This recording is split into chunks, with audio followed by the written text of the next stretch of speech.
Hello again, comics fans. And today we're going to have a quick little video. I hope it's quick. I hope I don't meander on too long about Plastic Man. Absolutely one of the most brilliant comic strips ever created. And in the history of comics, everyone seems to be in strong agreement that Superman and Batman are very important characters. There's a lot of hype trying to say that Wonder Woman is an important character. And everyone seems to agree that Jack Kirby had a great significance and was perhaps the greatest artist in the history of comics. I certainly think he was. But once you get beyond that, people split up into camps, and there's a lot of disagreement as to who the most important artists are. You have the Will Eisner devotees and your Wally Wood fans, and there's a lot of different artists you could go for. But Jack Cole, to me, is one of the most brilliant artists in the history of comics. And let's take a look through the archive edition #1 of Jack Cole's Plastic Man, just to try and get a feel for why that is, why I feel so strongly about that. Being a comic book artist myself, and someone who's deeply studied the art of comics, I think I have a strong appreciation for comic book art, and hopefully I can point out some things that some of you that are less familiar with Jack Cole are unfamiliar with. So let's get started here, just looking at there are 8 volumes of Plastic Man, and we're just going to take a quick look at the first volume here. And Plastic Man debuted in Police Comics #1. Police Comics are kind of notorious for not having covers that are as good as the contents, which was a problem at first. The editor was dictating the big logo and the sidebar there of faces, which left a very small constrained area for the cover action, and they usually had action taking place against a blank background for, I think, a less than satisfying cover in many instances. First episode of Plastic Man, we see right away with the splash page that it's something different is going to be going on from the standard superheroics here, and Jack Cole gets right into it. In the second panel, the criminal, Eel O'Brien. I'm going to point with this letter opener to keep the camera from focusing on my finger when I point. So that should keep the page more in focus.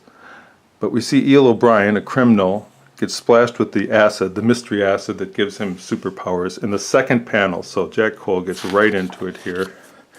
And by the third page, he's already discovered, as you can see, his stretching powers.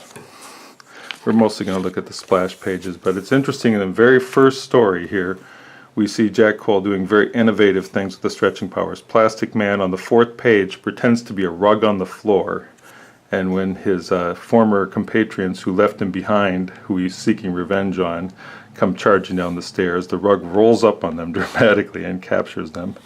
Here we see Jack Cole's a little bit of his comedy chops here in the handyman or the elevator operator come running up. You look at the poses, see quite a bit of a comedy in the poses.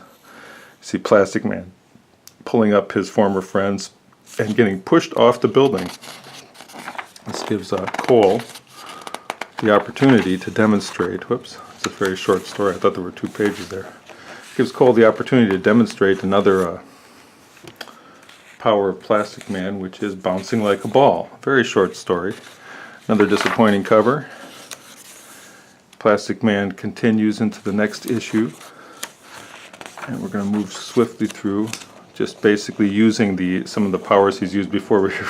Here's a point out in the second issue that someone hits him a good hard shot. Here we see Plastic Man coming through a keyhole. His powers are just incredible, the different things he can do. Someone hits him a good hard shot, and he says, "Nice blow, but not nice enough," and his head comes snapping back and headbutts the guy into a helpless submission there. And here we see the same formula. Again, they're pushing Firebrand on the cover, a hero who's totally and justifiably forgotten. Now here we really see the beginning of Jack Cole taking off with his art in just wildly creative ways. It's a pinball racket. It seems strange today that pinball machines would ever be associated with organized crime, but there was a time when they were associated with it. And pinball machines used to be illegal in some states. I'm not really sure why that was, but they were. And we see Plastic Man pull up to his normal Plastic Man trips, but we see a very creative layout there in the beginning. someone tries to hit Plastic Man with a hammer here, and you see it bounces back and hits them in the head instead. And we see, once again, Jack Cole's genius for using that power in strange and unusual ways. I believe this is the last of the Firebrand covers. Now look at this. Look at this wonderful half-page splash there of Plastic Man gathering in the criminal element from the city.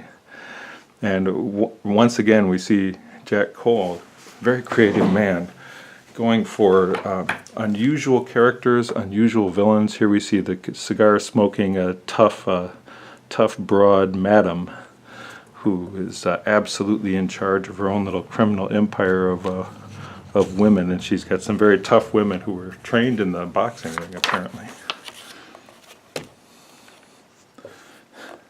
This bald guy, it says, has written on the back of his head when he returns to the gang, "We're taking over your territory, Madame Braun and her girls."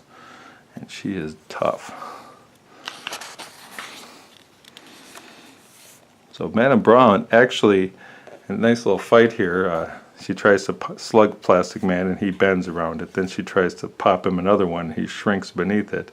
She dives at him and he stretches and she goes between her legs. So he beats her kind of handily there, but he doesn't actually get to arrest her or take her out. She stays over for the next time. Here we see the first Plastic Man cover, and he's coming through the keyhole. Fairly creative.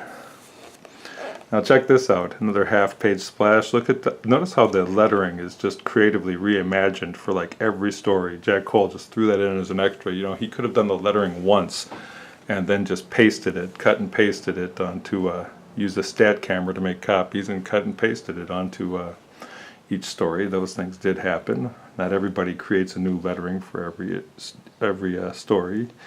But here we see Madame Braun and one of her girls, and they're in a stretching contest with Plastic Man. And let's just quickly go through because we want to get through this quickly. But as we look at the pages, we see that the flow is just wonderful, and there's non-stop movement, non-stop action across these pages. He finally catches up to Madame Braun, and she dies. This is going to be full of spoilers, you know. So if you want to read Plastic Man, I'm going to have some spoilers in here, but this is not going to take away from your enjoyment of Plastic Man to know a few little things in advance. She dies, falls on a stake, a sharpened stake there.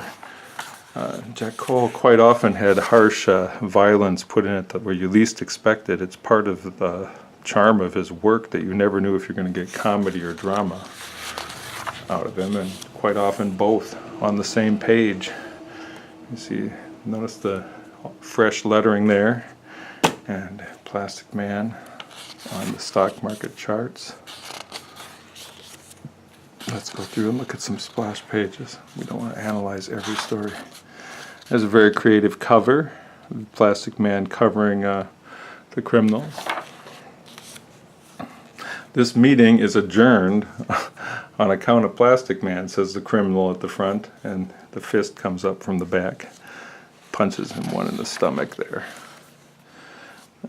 And here we see some more creative use of powers in unexpected ways. Jack Cole always came up with new and unexpected ways for Plastic Man to use his stretching ability.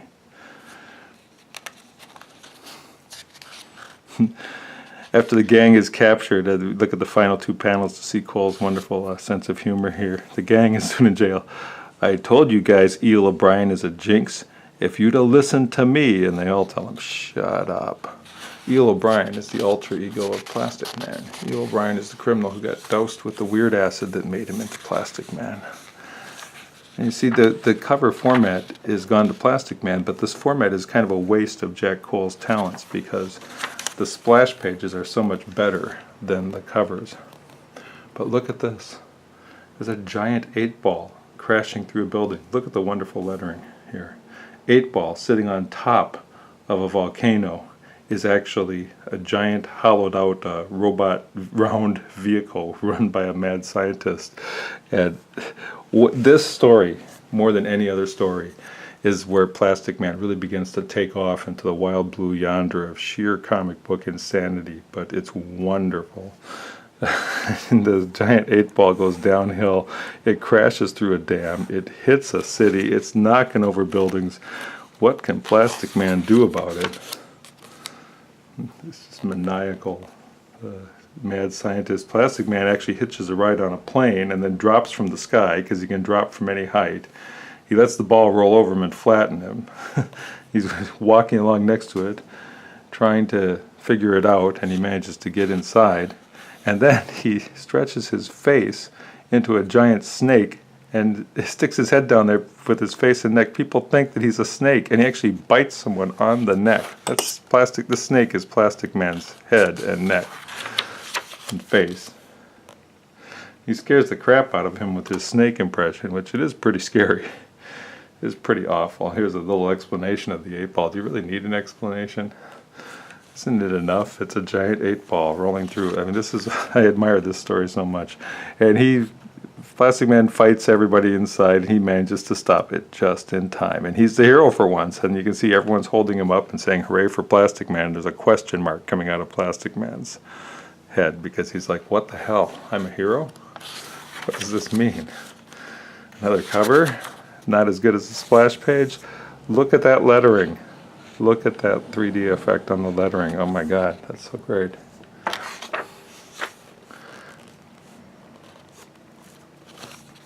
I'm just looking at how the pages, the inking is getting darker, it's getting more confident, the lines are getting more confident as Jack Cole goes along. He's using more blacks. And here we have Hairy Arms, the villain. Hairy Arms. Did I show you the panel with Hairy Arms? Yeah, I didn't really emphasize this. Whose murderous hands are these? These hairy hands. The title of this story, Satan's Son Sells Out to the Japs. Satan's Son sells out, and look at the hairy arms. Okay, who is Hairy Arms? Let's get back into it and see. Hairy Arms is this guy that doesn't have a body. He has a head, he has hairy arms, and he has hairy legs. There's no body. Okay, you understand how surreal that is?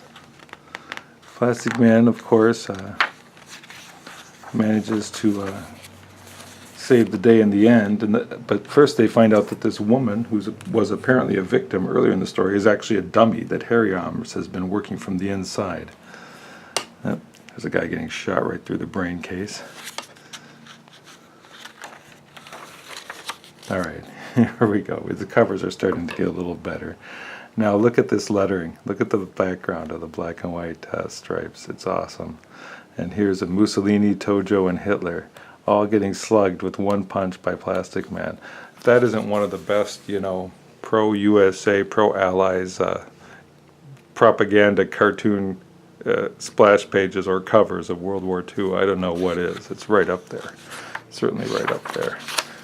Not as well known, because if they'd put that on the cover, that would be a very famous cover. But instead, the cover format demands that they limit the action on the cover, and so this becomes the splash page. That should have been the cover. Goes without saying. Now we see a comic relief character in here of a Western Union boy who wants to be a cop, and you see his face is very much modeled after the Edgar Bergen. Edgar Bergen, the ventriloquist, had a dummy named Charlie McCarthy, and then he had his second most popular dummy, who was named, oh my goodness, I'm blanking it out. He's oh, I blanked it out completely. Anyways, Google it. The dumb hillbilly ventriloquist dummy from Edgar Bergen's act. This character is clearly based on him. I can't believe I'm blanking that out. I know that. Okay. Charlie McCarthy and... you can't get it. It's one of those things where it's on the tip of your tongue. Anyways, here we see a bunch of comedy in the story, and let's just flip past some of this quickly. See Jack Cole is developing here. And we're getting serious about wartime things here. So at the end, after they've caught all the crooks, Plastic Man is going to tell him the wartime secret that they were after, and the guy, still trying to get that name, says, yes, yes, go on, and Plastic Man says, wait, there may be spies among the audience. So he doesn't tell you, because some of you readers are reading this comic book might be a spy.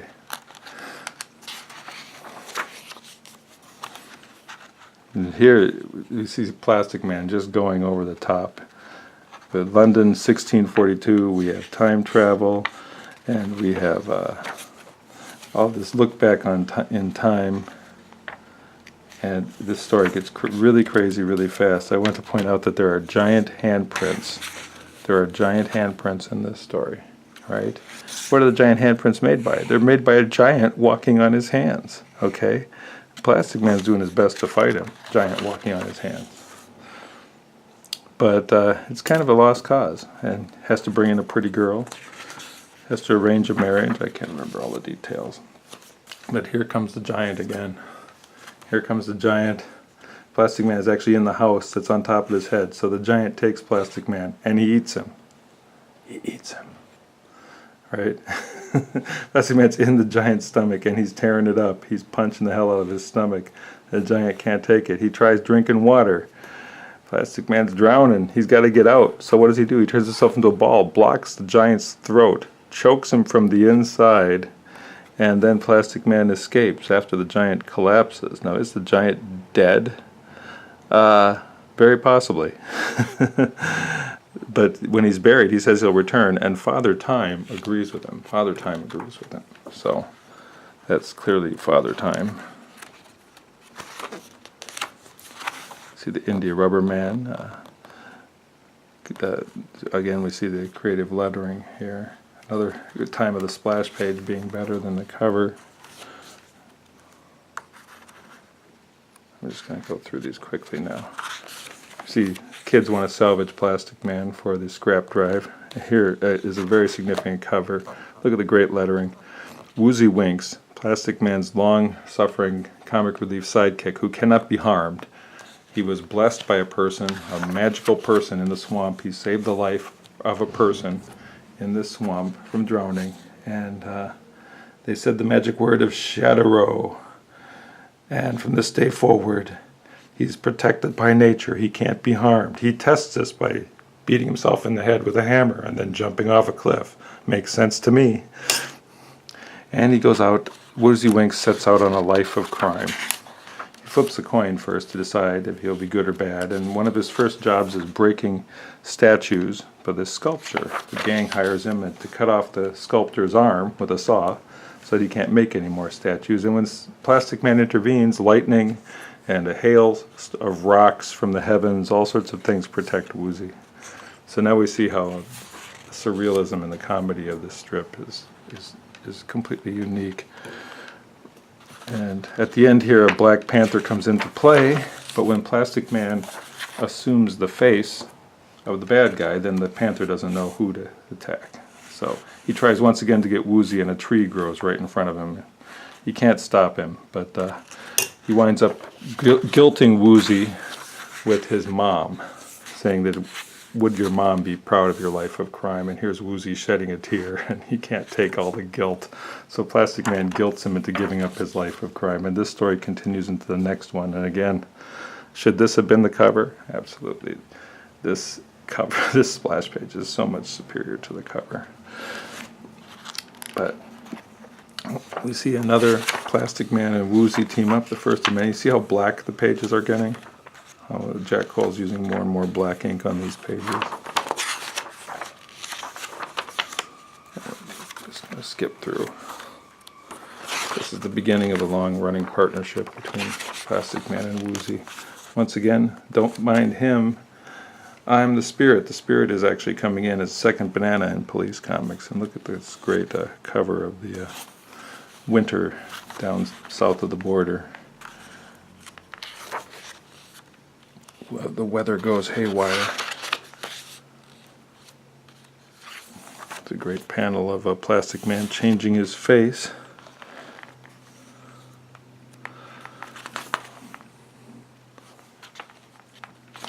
I should mention there's an unfortunate comedic effect here on the black porter yelling the train schedule. Makes it look kind of racist. Jack Cole did not put racism into his comics, really, but he treated everyone as a cartoon. Now, if you want to see racism in the comics, you look at Will Eisner, who had a character that was even more goofy than that, called Ebony, who was the Spirit's sidekick. A lot of people defend that. I don't.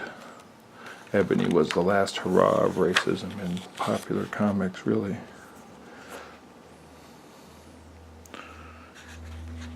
Here you see a guy trying to disguise himself as Hitler.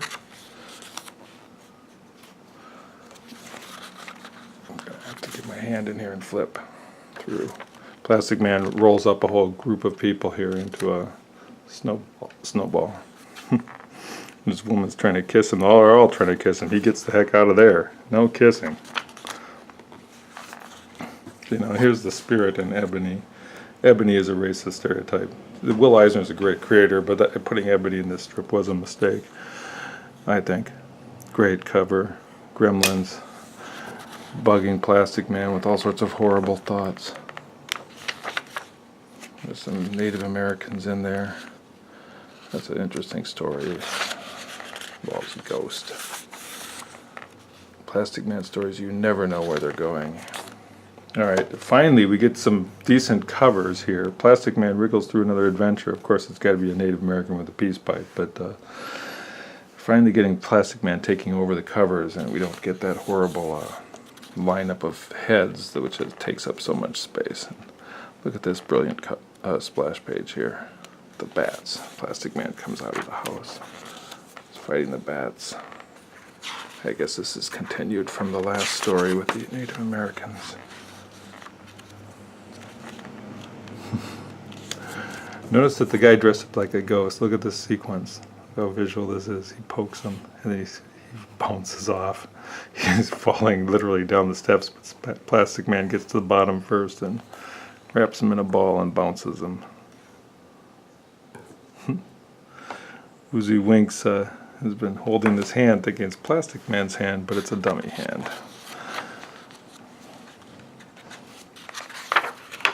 Let's skip right to the next one. Plastic Man, the Spirit, mediocre cover. That doesn't look like Jack Cole. It looks like Lou Fine or somebody did that cover. Plastic Man's been drafted. Which branch of the military will he serve? Will he serve the Navy, the Air Force, the Marines, or the Army? Again, look at the great lettering. Well, needless to say, he can't serve any of them. So, it's a very creative story in which they're trapping various appendages of his. This guy puts his hand in a vise, and then they've got his head going around a winch. They're trapping him, trying to trap him, but they can't. But Plastic Man, in the end, winds up working for the FBI. He gets a telegram from the president, and the president tells him to stay right where you are and work for the FBI. Again, why aren't these covers better? You know, and Ebony, you're just a... Whoa, sorry about that. That right? Ebony's just a plague on these covers with his little stereotype face there. We see a great splash. We see how fully formed Jack Cole's art is at this point. The inking is really darkened up quite a bit. Let's go to the last story here. Police Comics. This is a pretty good cover. Woozy Winks Detective Agency. And Woozy's saying, well, what are you tittering about? Well, he's not tittering. He's laughing his ass off.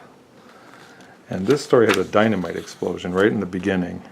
And then, this is a big spoiler, but, you know, you're probably never going to read this if I don't encourage you. So, this whole story is narrated by a microphone, like a radio microphone. And if you notice, the microphone has 3 Z's on the side. It's pretty subtle. But what happens is Plastic Man's knocked out when this dynamite blows up. And then the entire rest of this story is actually a dream, which gives Jack Cole the perfect excuse to make it completely nuts. The best thing about this story is that right here, Woozy Winks goes into a telephone booth and says, "Is this Jack Cole, the cartoonist who draws the adventures of my friend Plastic Man? Listen, I've got a job for you." And Jack Cole says, "Sorry, Winks, I've already got a job. What? I earn millions." And then Woozy says, "I'll give you $1 in cash." Jack Cole, the cartoonist, says, "Cash?" And he's right there. And so the rest of the strip, Jack Cole is helping Woozy Winks because he was promised $1 in cash. Just pretty funny when you think about it. But see Jack Cole running alongside Winks, trying to draw things. write things down. The whole thing is finally, ultimately resolved as a dream. Jack Cole starts telling him his bio here, and they all can't take it, so they gag him and tie him up. These magicians, bad magicians, Abba and Dabba are the bad guys here. Jack Cole actually gets pulled out of the story by his editor. So there you are. Jack Cole says, "Oh, gosh, my publisher might have known it. That guy could find me anywhere." Jack Cole stutters in his own character of himself. You have to figure out your own ending to this story. There's the editor. "Now draw." "Yes, sir. Yes, sir. Yes, sir." So Jack Cole puts himself in and takes himself out of the story. The editor drags him out. Ultimately, the whole thing gets completely surreal, and then we find out that it's been Plastic Man's dream. He's been in hospital the whole time. And this microphone narrator has, from station ZZZ, the voice of slumber. And that's just a quick look at volume 1 of 8-volume series of Plastic Man. There's 8 volumes to collect all of Jack Cole's Plastic Man, and that's not even collecting the ones that were done by inferior artists after he's left. So, strong recommendation on those. That's not a Cole drawing, that's an Alex Toth drawing, but strong recommendation on Plastic Man. It doesn't get any better than this.